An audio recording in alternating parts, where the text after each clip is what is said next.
네, 고성국 칼럼입니다. 일본은 전략적 우방이다. 윤석열 대통령은 부산 영화의 전당에서 열린 유엔군 참전 정전협정 70주년 기념식에서 73년 전 자유세계 수많은 젊은이들이 하나의 유엔 깃발 아래 전혀 알지도 못하는 나라 대한민국의 자유를 지키기 위해 달려왔다. 유엔군 참전 용사는 자유를 수호하기 위해 모든 것을 바친 우리들의 진정한 영웅이다. 이렇게 말했습니다. 그런데 어제 우리는 부산에서 정전 70주년 기념식을 유엔 참전국 대표 또 유엔 참전 용사들과 함께 했습니다만 저 김정은이는 어제 7월 27일을 전승절이라고 전승절 전쟁에서 이긴 국경일이라고 해놓고 그 전승절 기념일을 대규모 군중을 동원해서 대대적으로 했습니다. 이 자리에 주빈석에는 김정은이 그리고 지금 우크라이나 전쟁 때문에 눈코 뜰 새 없이 바쁠 텐데 러시아의 쇼이구 국방장관이 함께 했습니다. 그리고 중국에서는 리흥중 전인대 부위원장, 국회 부의장입니다. 이 앉았습니다. 이 세 나라, 북한, 소련, 중국, 이 세 나라는 1950년 6월 25일 대한민국을 침략해 국토를 초토화하고 100만 명 이상을 살상한 전범 국가입니다.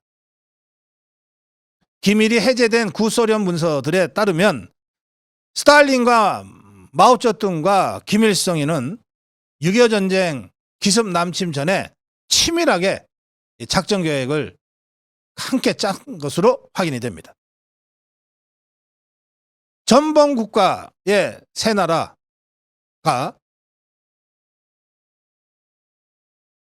사죄와 반성은커녕 전쟁에서 이겼다 이러면서 기념식을 한 겁니다.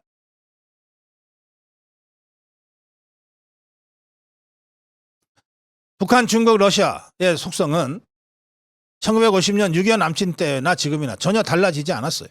북한은 핵을 개발해서 민족 전체를 전쟁의 공포로 몰아가고 있습니다. 러시아는 우크라이나 전쟁 명분 없는 침략 야욕으로 우크라이나 전쟁 지금 계속하고 있어요. 중국은 노골적으로 동북아시아 패권 국가를 지향하면서 대만을 무력으로라도 집어삼키겠다고 하고 있습니다. 73년 전 6.25 전쟁 남침을 모의했던 때와 지금의 북중러 뭐가 다릅니까? 본질적으로 변한 건 하나도 없어요. 따라서 북중러 삼각 북방 동맹에 맞서는 대한민국과 미국과 일본 간의 삼국 삼각 동맹 체제가 더 견고하고 확고하게 구축되어야 하는 겁니다. 8월 달에 캠프 데이비드에서 바이든 대통령, 기시다 후미오 총리와 윤석열 대통령이 만나는데 그 자리가 바로 저 북중러 삼국 군사동맹에 맞서는 한미일 삼각 안보체제를 확고히 구축하는 결정적인 전기가 되어야 하겠다. 이런 말씀을 드립니다. 자, 그런데 한미일 삼국 안보체제를 얘기할 때마다 늘 걸리는 대목이 있습니다. 그게 일본에 대한 대한민국 국민들의 불편한 감정들이에요. 제가 오늘 이 문제를 우리가 정말 우리의 국가 이익을 위해서 대승적으로 넘어서야 한다. 라는 문제의식을 가지고 일본은 전략적 우방이다. 이런 칼럼을 제가 준비한 겁니다. 자, 한번 보십시오.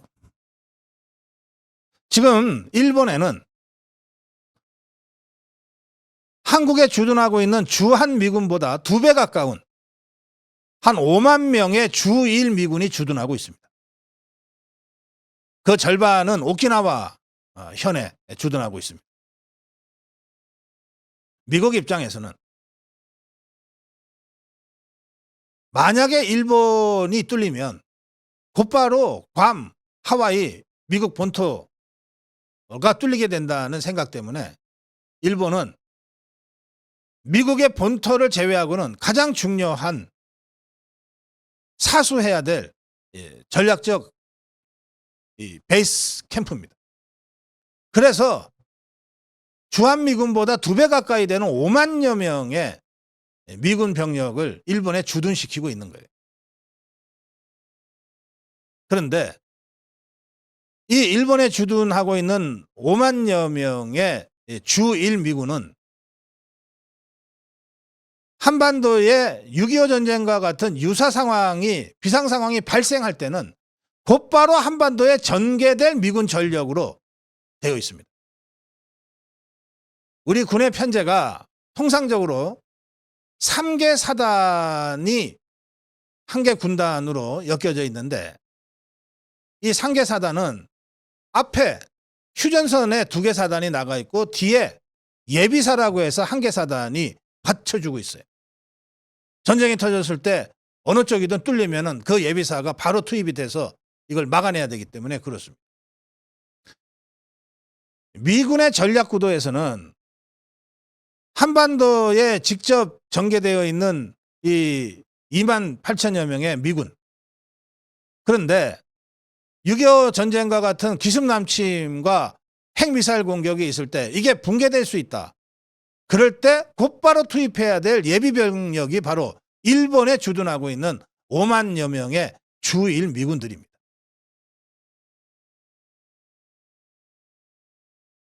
그러니까 우리나라에 배치되어 있는 미군은 휴전선에 배치되어 있는 전투사단들이고, 일본에 배치되어 있는 주1 미군은 그 뒤를 바치고 있는 예비사단의 성격이 있다. 이렇게 여러분들이 이해를 하셔야 됩니다. 실제로 그런 전략을 갖고 움직이고 있어요.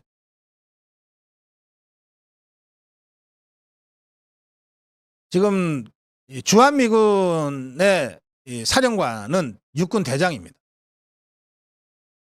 그런데 주1 미군의 사령관은 공군 중장이에요. 계급이 한 단계 낮아요. 그러니까 그만큼 이 전략적 가치는 한반도가 더 큰 거예요. 그리고 말씀드린 대로 주1 미군은 주한미군보다 숫자는 2배 가까이 되고 병력 또는 무기 수도 훨씬 더 많지만 그 이 군사적 전략적 이 우선순위가 주한미군에 비해서 한 등급 낮아서 공군 중장이 주1 미군 사령관을 맡고 있어요. 부사령관은 해군 소장 이렇게 배치되어 있습니다. 주로 지원 병력이기 때문에 그래요. 그러니까 한반도에 배치되어 있는 미군의 주력군은 뭡니까? 2사단 포함해서 생각해 보십시오. 육군 아닙니까? 직접 전투를 감당해야 될 육군이 주력군이에요. 그럼 주1 미군은 어떤 부대가 주력이겠습니까? 사령관 공군이라고 그랬잖아요. 공군 병력, 공군 전력. 부사령관 해병이라고 그랬잖아요. 해군 전력이 주력입니다. 그래서 한반도의 육군 중심의 주한 미군과 일본에 배치되어 있는 공군 해군 중심의 주1 미군이 한꺼번에 연합작전을 해야만이 최대한의 전투력을 발휘할 수 있도록 전략적으로 배치가 되어 있는 거예요.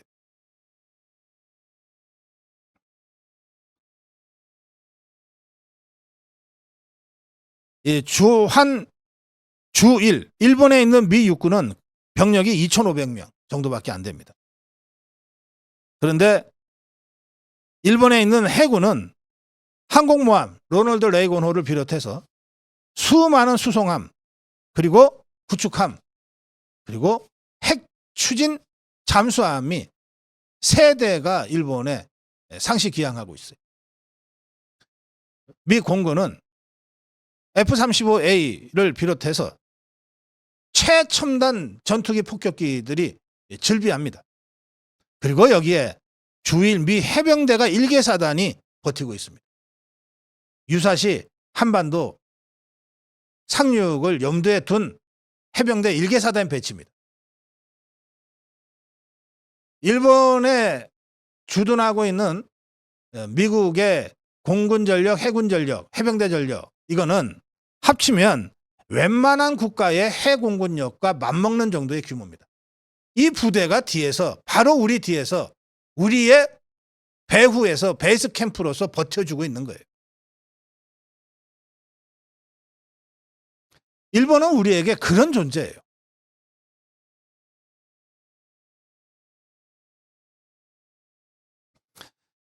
그런데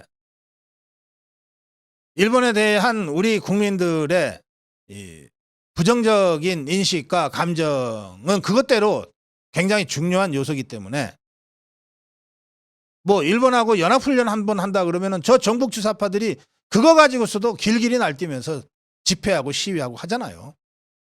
그래서 실제로는 일본에 있는 주일 미군 사령관, 공군 중장 또는 해군 소장, 이런 고위급 사령관들은 주한 미군 훈련에 참가는 하지만 부대를 직접 움직이는 것은 최소화하고 있는 거예요. 그런데 미군 편제를 놓고 보면 지금 한국이나 일본을 포함한 이 병력의 미군 편제는 어떻게 되어 있냐면 인도 태평양 통합 전투 사령부 소속으로 되어 있어요. 주한 미군도 주일 미군도 인도 태평양 통합 전투 사령부 소속의 부대입니다. 그러니까 한 부대에 있는 예하 부대인 거예요.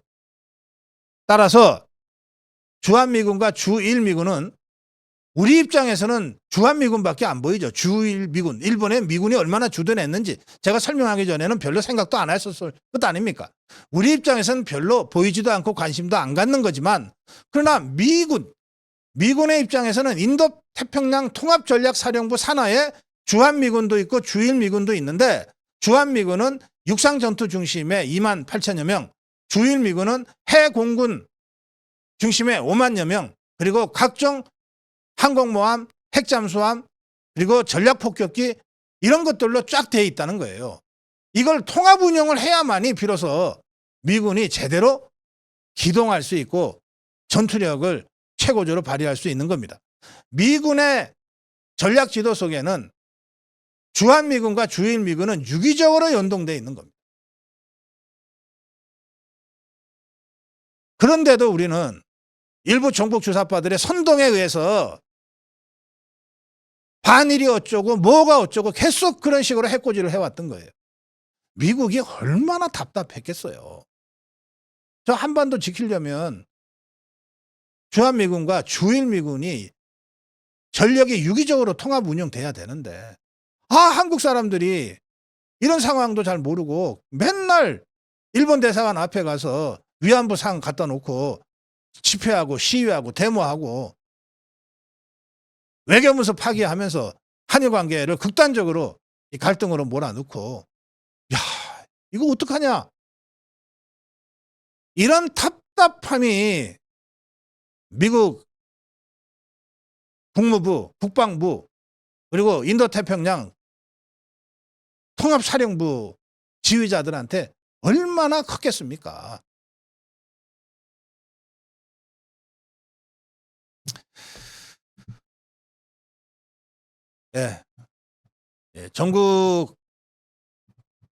중국의 전국시대를 보면 합정연횡이라고 하는 말이 나오는데, 그야말로 어제 동맹 맺었다가 오늘 적이 되고, 오늘 적이 됐다가 내일 다시 동맹을 맺고 하는 일이 여러 수십 번이 반복되면서 전장이 진행됩니다.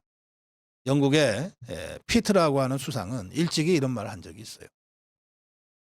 국제 정치에서는 영원한 동지도 영원한 적도 없다. 오늘의 적이 내일의 동지가 되는 게 국제 정치고, 내일의 동지가 모레 어떤 적이 돼서 나타날지도 모른다. 그런데 적어도 확실한 것은 지금 우리 대한민국의 관점에서 볼 때는 북한은 지난 70여 년 동안 러시아, 중국과 같은 군사동맹과 같은 편이었고 전쟁을 같이 일으킨 전범 국가들이었고 미국과 일본은 대한민국이 위기에 처해 있을 때 모든 것을 다 동원해서 도와줬던 동맹 국가들이라는 거예요. 이건 70여 년 동안 변하지 않았어요.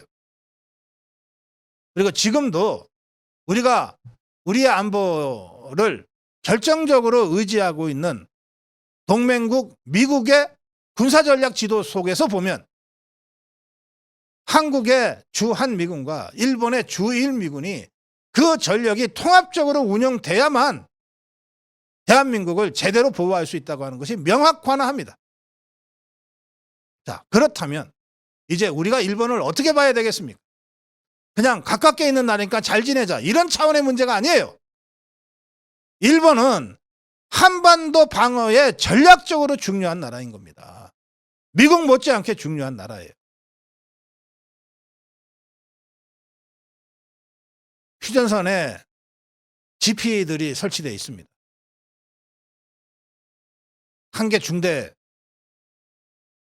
병력이 들어가서 그 GP를 사수하는데 그 GP 북한이 전면 남침하면 그 GP가 목숨 걸고 거의 다 전사할 각오로 다 죽을 각오로 버티게 훈련이 돼 있는데 매뉴얼이 그렇게 돼 있는데 그렇게 모두 정말 다 죽을 각오로 옥쇄할 각오로 그걸 지켜내서 얻는 그러니까 그걸 왜 그렇게 하냐? 시간 벌기 위해서거든. 기습당했을 때 후방에서 제대로 대응하기 위한 시간을 벌기 위해서 하는데 그때 그 GP에게 부여된 시간을 벌어달라고 하는 그 시간이 얼마인지 아십니까? 최장 5분이에요. 그런데 실제 5분을 버티기가 쉽지 않을 거예요. 남침할 때 저것들은 다 준비하고 최강의 화력으로 먼저 밀고 내려올 테니까 1분 만에 돌파되는 GP도 있고 3분 만에 돌파되는 GP도 있고 그럴 거예요. 그런데 그 1분 그 3분이 전쟁 초기에는 정말로 수천 명 수만 명의 생사가 걸리는 그런 골든타임인 거예요. 우리가 휴전선 쪽으로 가다 보면 전차 저지대가 나옵니다. 이것도 문재인 종북 주사파 정권에서 전부 다 철거를 해가지고 거의 남아있는 게 없지만 어쨌든 나와요.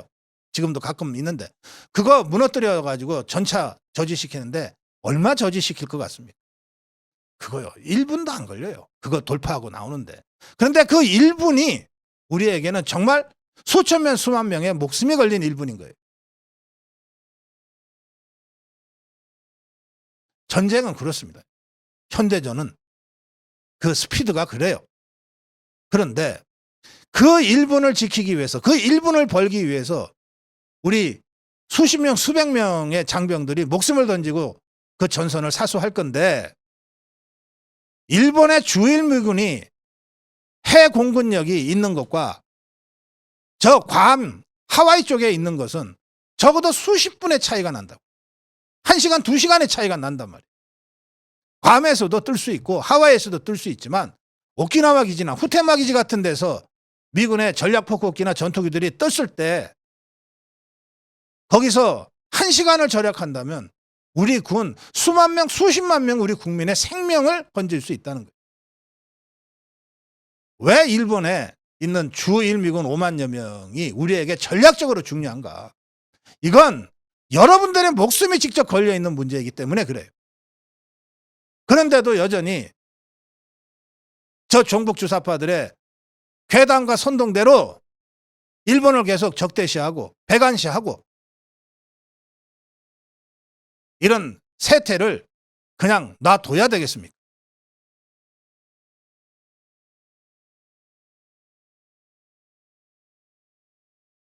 네, 오늘 고성국 칼럼 바로 이런 이유로 일본은 전략적 우방이라는 확고한 전략적 생각을 우리 자유우파부터 해야 한다. 이 점을 강조합니다. 고성국 칼럼이었습니다.